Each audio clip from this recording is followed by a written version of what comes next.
Ladies and gentlemen, subscribers and patrons, welcome to GitHub Build Actions. It's cool, it's awesome as usual. What is it, Mike? What is the whole point of this? Let me start with showing you the end results. First of all, I have this cool web page right here, and let's say that I want to change something. I want to change this text so it says, "Remember to watch my videos about tech and programming on YouTube," for instance. Yeah, at YouTube. Let's say that I want to add that. Isn't that difficult, Mike? You have to go through a whole deployment pipeline. Don't you have to do that, Mike? No, I do not have to do that because I'm using GitHub Build Actions, and I'll show you the magic in just a minute. I just want to make a small change, and then we can then while I'm blabbering, then the build can actually run, and then we can actually see what kind of then we can see the result when we are done actually. And actually, let us go to investigator.com like that. That's my website, and here we can see there's it doesn't say anything about YouTube. It just says remember to watch my videos. I want to add on YouTube right there. So let me go to this is my project, my Code Investigator infrastructure, and let us go and look at the home. This is I'm using React, so this means that I can just go and find my template text right here. So try to watch my blah blah blah about videos about tech and programming. Then we can write 3 dots on YouTube, and then a smiley, because maybe it was already something that we would have known. Then we have this no, that's a new file that I was just playing around with. Let us skip that. So, okay, so then I commit my change. My home TSX, and then I create some cool texts. So this is just a git commit and then a git push, and then if everything works, of course it works as it should be, then this should actually be in production in a couple of minutes. So let me just find some cool change right here on YouTube, text on YouTube, text change like this. So this is my git message. Then I choose commit and push like this. And now my code has actually been pushed, and this is how easy it should be to place things into production. You should just move code from one branch to another branch. Of course, you should not place things directly into production like I did here. Maybe you would have a staging environment, and then you can see, okay, everything is fine, and maybe you also want to schedule your stuff so it comes out on the right date, where the business department has actually asked for the change, right? So, but it should be easy. You should not think about how to actually deploy on the server. And you can see right now I'm actually I'm coding on mains. This means that when you make a change to main, then you should just go directly into production, right? You should not have to press anything, and that is exactly where GitHub comes in, and it is awesome to do the task. I must say that the tendency right now and the trend is that you actually place your CI system, you place your pipeline, you place that at the same place where you have your code. So if you're using GitHub, then you would use the build actions to actually also as your CI pipeline.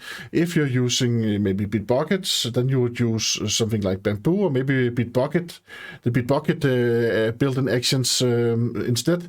Right now it's we are going away from having this, for instance, Jenkins server that can do a million things, right? Then we're actually going towards something that actually triggers on whichever system where you have your code, and that is quite smart, because when you have your code, then you can execute stuff quite easily, and you don't have to think about credentials for accessing your code. You don't need to have a step that says git clone and then get the code and then get your code as the first step. You can just have your code, right? You have your code, and then you can run from there. Okay, enough talk, Mike. What are those build actions? Can you show us some build actions? Yes, this is my Code Investigator for infrastructure project right here, and you can see it's actually still running. Of course it's containerized, because you should always containerize your pipeline, because then you can swap pipeline whenever you want to. And here you can see I have a lot of these. I have a lot of these green builds, and I also have some red ones. Whenever I break my build, and I get a red mark right there. And now I have a new green build. That means that if I go to codeinvestigator.com, and refresh the page, yeah, look what it actually says on YouTube. So now on YouTube actually was added right there. So this is how easy it is for me to put my own stuff into production. Of course, I know in a big corporation, of course, you need to have some more QA on it, right? So, but it should be easy, and you should always go towards automating everything actually. So. And especially if you're a small startup, you should definitely not waste time on putting things into production. The best time is now. So, yeah. Okay, and I also get this little notification right here that now it was actually built, and I was actually happy. I also have some security stuff that I should look up on. I have a lot of dependencies where I should have bumped some of my dependencies, but that's another story. I actually made another video about that, so you can just search for that in my catalog. Okay, so build actions. How do we get started with that? How do we get started, and what is actually being run? So the first thing is that we have some workflows. Right now I have a Docker image CI workflow on the left side. If you want to create a new workflow, then you just press new workflow right here. And you'll get a lot of help actually. So first of all, it will actually ask you, what are you trying to do? If you don't know what you're trying to do, then you should select something with Docker. And that's what I did. And then I think 80 or 90% of the whole thing was actually already there. So you will actually choose Docker image. This is your template. This is where you want to start. And there's a lot of GitHub templates, and you can just search for them right here. You can write Docker, and then you can... then we'll get the ones which regarding Docker. Now the other one disappeared actually. I wanted the first one because that was the one that I chose. So I'll just press this one away again. And where do I have Docker? Docker now just disappeared. Where was it? There it is. So okay, so then you just press configure. And then the trick is, look, you get a file like this. So let me just zoom in a bit. So you get a cool file like this. And look where it places this cool file. It places in .github. So this means that if you create your own cool file and place it in .github/workflows and then name it something cool, like the name of your build action. This could be just CI/CD pipeline, like I did. But I'll show you mine in just a minute, my YML file. So here we have the Docker image YML. So it's YML, all of it. So first of all, it has a name right here, and then it can be triggered on something that happens, right? On push, on pull requests. Of course, you can choose a lot of other stuff right here, and you can go look up the documentation. It is actually quite good. There's actually documentation in the right side. It's right there, so you can go look at that. There's also one thing that's missing here. This is the secrets, because you can also add secrets, so you cannot see the secrets right here. The password, for instance, for your Docker registry. I placed that in a secret, so I'll show you how to do that also. Here we have the jobs builds. Yeah, that is the name of the job right here. And it says runs on, look what happens right here. Runs on Ubuntu latest. Your build actions pipeline actually runs on a Docker image. This is awesome, because then you can actually, then you can choose where it should run on. So it actually runs on Ubuntu latest. So that is quite cool. And then you have some steps right here. So this one right here, it uses some default actions that are part of your build pipeline. This is why you need the documentation. Actually, you don't need the documentation, because you will just copy this one line right here. You'll just copy this line right here, because what this will actually happen is this will check out your code. So this will actually give you your code. Check out right here. So this will give you your code. And then after you have your code, of course, then you can create these ones right here. Like this one, you will have a bunch of these. You will have like build the Docker image, then you can also have like push the Docker image, and then you can have like deploy on your Kubernetes cluster. So you can have multiple of these sets right here. So all of these run right here are Docker run commands, and that's why it's so important to have your CI/CD pipeline in a Docker image. So containerize your CI/CD pipeline, and then you would know that it will start from here. All of this is just default standard GitHub Actions, and because your GitHub Actions also run on, it's also containerized, of course, then that is why we have these lines right here. So those lines are very normal, and then you have you get each of your steps right here. I'm going to cancel this because, of course, I have already created this cool thing right here. So I've already created this, so I can actually go to workflows right here if I want to see my YML file. I don't need to go to my So my workspace, and here I can see that actually some things right here. So this is default, as you saw before. I just copy pasted that. I give it a new name, Docker image CI. I gave it a new YML file name right there. And what else did I do? Then I set some environment variables right here. Environment variables. And here I set, this is my container. I'm using DigitalOcean right now for my as my Docker as my container registry. This is where all my Docker images then ends up. They end up in DigitalOcean, and it has this tag right here, registry DigitalOcean code web, and then I want to tag my product. My product right now is just one. It's just a front end, so it's just a front end application. So I want to have this web, So I want to have this name, and then I'm always using the latest. I do not have any reasons to go back and to roll back or anything like that. I could roll back because I could roll back if I wanted to, but I don't want to do that because then I have to pay extra for all of the space that I take up on my container registry. So I want to keep this simple. So I'm actually just using my Docker registry as a place to temporarily place my Docker image, and then I actually pull that to my Kubernetes cluster, which is also located on DigitalOcean, and then I spin up my pods from there. Okay, so far so good. We have a container name. All of these is just environment variables. We have not used them yet, and I think that I should have cleaned up some of them. I should have deleted these two. Day of week, Monday, and also counter 3. I think, why did I put, I think it was because I was playing around with something to begin with. I'll delete these 2 lines right here when I'm done with recording this video. It's good, then I get, then I can clean it up. Okay, so let's see what actually happens. We have a build area right here. We have jobs, build, and then we have runs on, Ubuntu latest, just like we had before. And here comes all of the steps. And this is the default step. Check out the code, get the code, so we have it available in the current folder. Okay, thank you very much, GitHub, for that. And then this is then login to the Docker registry. So this logs into to my Docker registry on DigitalOcean. And here I am. Of course, I would never place my password right here, right? And you would never do that either. You have to use the secrets that your CI system actually provides, and I call it a CI system. It is actually just a Git system, but they are merging together.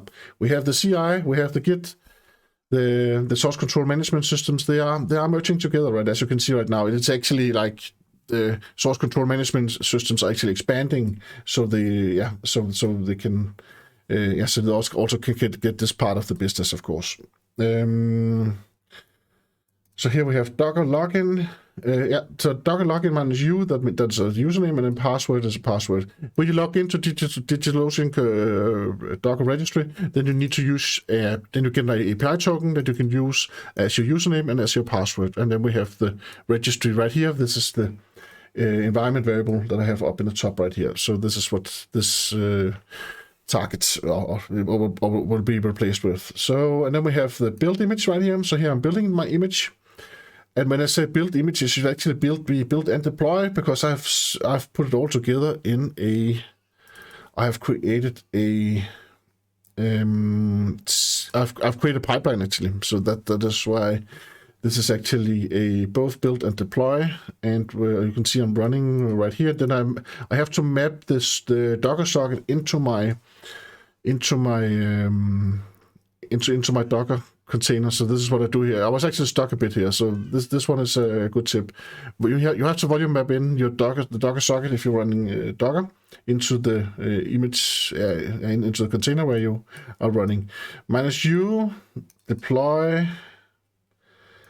-mount, and here we are mounting this. This is where we place the source code. Then we place the source code that we just checked out inside the Docker container. So this is the source code that we have from here. We are mapping that with the mount type bind instead, like this. And then and then we have the name of the container. Then we have the image right here. The image is the registry DigitalOcean code deploy latest. And again, this is just an image that I've already built. And you can also see the code to that, I think. Oh no, I'll not show that, because they will just clutter up the whole experience. So, but what happens inside this image right here is that you would actually build your UI. This is in npm build, and then you would then create a Docker image, a new Docker image, which is a front end. That front end would then be pushed to the Docker container, to the registry, to the container registry of a DigitalOcean. Then Kubernetes will then pull that one and install it on the cluster.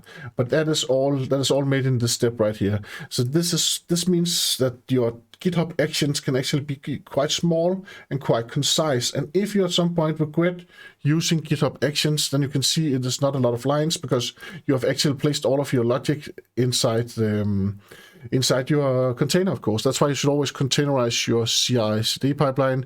Do not go and especially do not go and click up steps one by one. That is really, really bad, because you want your infrastructure, you want your CI/CD pipeline as code, so you also can put it under source control management system. So yeah, I'll just check my Docker file that I haven't placed anything sensitive in it. I don't think I have, actually.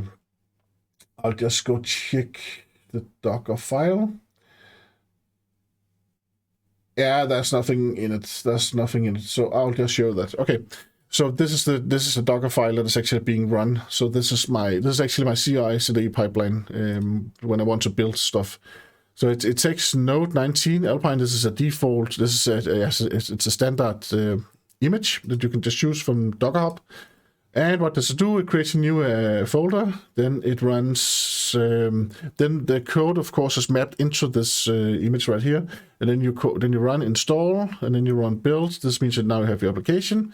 Then you create. This is called Docker multi-stage build, because this is one stage up here where you're building your application. This is the second stage where you actually create the real Docker image that is going to run your application when it actually runs. So this is Nginx that I'm using. You can use another web server if you prefer another web server, of course. This is just very lightweight. It almost does not take up any space or any memory. It is really, really lightweight. So yeah, check it out. If you haven't checked out this Nginx Alpine image yet, then yeah, please do so. It's quite cool. And then we have then I'm copying in a file. Then I'm copying in the whole build folder from what was generated here. I'm copying all of that into this folder right here. Uses Nginx HTML, and you can see that I'm copying it from the other Docker instance, because it says from and then build step, and I have named this build step up here.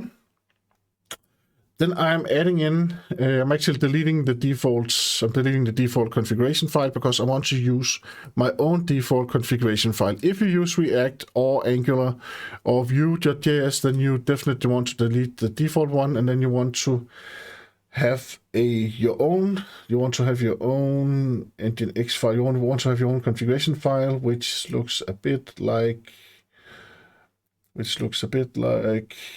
this. Because you want to because there's something called routes that all of these three JavaScript system uses. So you want both to try.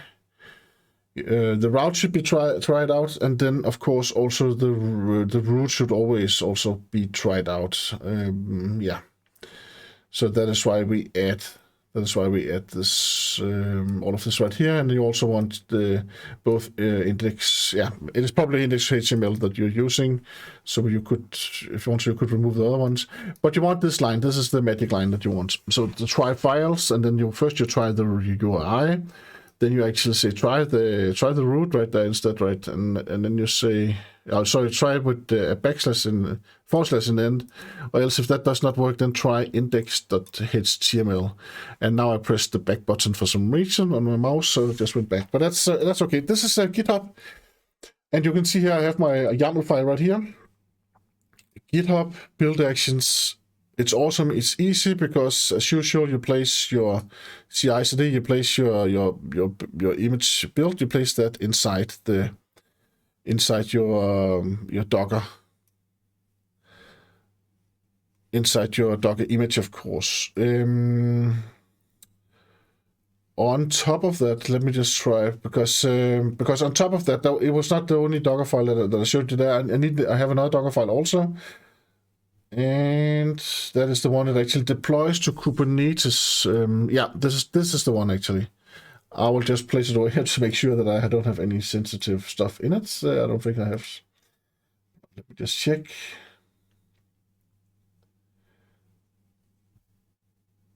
Let me just check. Okay.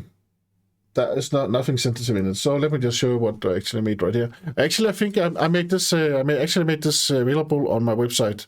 So if you go to codeinvestigator.com, if you want to use this, you just go to codeinvestigator.com. You press Docker up here, and then you can scroll down in the bottom, and here you actually have this is my CI/CD pipeline for the situation right here. And I'm using Ubuntu latest right here. Of course, you could use one that's a bit more lightweight. It's just quite easy because then I can install Git and whatever I want to install. I install too many things, I think. But it's cleaning. It's always possible to clean up the CI/CD pipeline. But it's also okay to have a fat CI/CD pipeline image because the fatty will be deleted when it's done running. So that is why it's okay. It's okay that this is a bit fat because it's not something that runs all the time.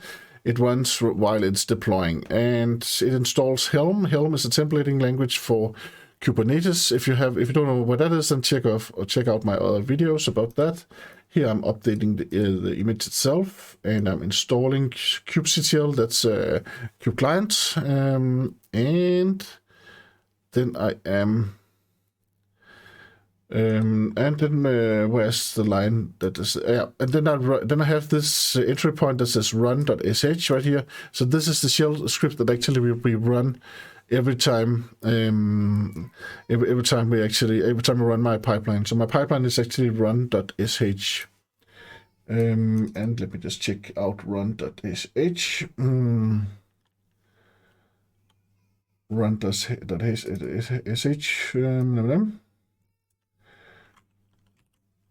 Run. Oh.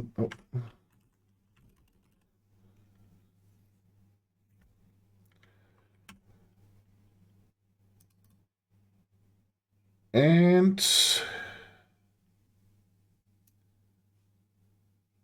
okay, I'll just show where I actually create my run.sh. It's actually not a file that I had on my system. I'm actually creating it right here. It's actually running this command right here. kubectx, go to my Kubernetes cluster, change the namespace to web, and then run Helm upgrade, and then that's it. And then I'm placing all of that inside run.sh. So I'm actually creating my run shell scripts inside this pipeline right here. So, but if you're curious, then feel free to go to my website, and then you can just copy paste it. It's all right here. So GitHub Build Actions, it is awesome. It is very, very useful. I've not been stuck yet where it says, it has. I've always been able to stop the build if something, if I made any errors. It has actually just been working fine. There haven't been any problems at all using it, so I'm quite happy. Usually, when you have a CI/CD system, when you have a pipeline system, then one of the things that can actually happen is that then suddenly when you try to run, then there are no agents. You have to wait for an agent to be available, like with Jenkins or Bamboo, one of the other ones, Circle CI. There are always agents that need to be available. Then the agents need to have some conditions. Maybe not all of your agents have Docker installed, and you have to know a lot about the environment around your CI/CD. Of course, you also have to know. You have to know a little bit here, but the only thing you have to know is that you actually set your own environment right here. You say that you want a CI/CD agent that runs on Ubuntu latest. This is quite clear. It is crystal clear, right? Runs on Ubuntu latest. And then you check out some code. So that is actually that's actually it. So, and then of course the rest of the code, it just runs as you would expect it to run, because you would decide you have control over your environment. That's really what I like about GitHub, and the documentation is also it's very good actually. Let me show you where to find the secrets. We can actually not, once defined, you can actually never get that secret back again. So you have to have secret in another place, or maybe you need to have a way to create a new API token if your API token is gone. But if you go to secrets actions right there, then you can see I've configured and I'll just scroll out a bit again here, zoom out a bit here. So you can see here I've defined one token right here. I can edit it by typing in something new, but I cannot view the token. I can then delete the token also. If you want something that you can delete, that you can view, then you have to use an environment variable instead. Then of course you can see it. But if you create secrets, then they're quite secure because you cannot after typing them in and you cannot see them. You can only use them inside your pipeline. And they're also masked out in the log. So when your pipeline runs and logs a lot of stuff, then you can also it's not shown there. I don't know if you can print it out actually. Maybe you can print it out if you do it explicitly. So thank you very much for watching. This was GitHub Git Actions. It's awesome. If you haven't tried it yet and you are a DevOps dude or dudette, then try it out.